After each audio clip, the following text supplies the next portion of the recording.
Furðudýr þessa vikuna er rauði píranafiskur.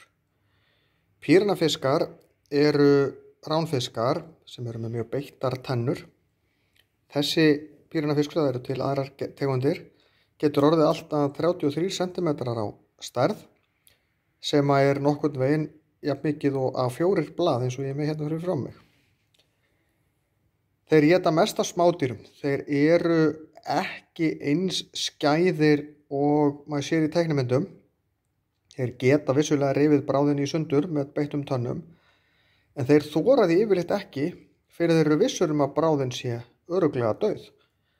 Þannig að þeir senda stundum einn á undan til þess að gá hvort þetta hreyfir sig eitthvað.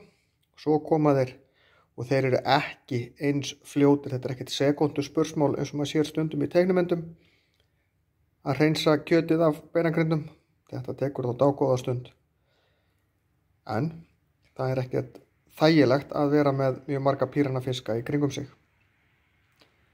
En þeir lifa í ám og vötnum í Suður Ameríku.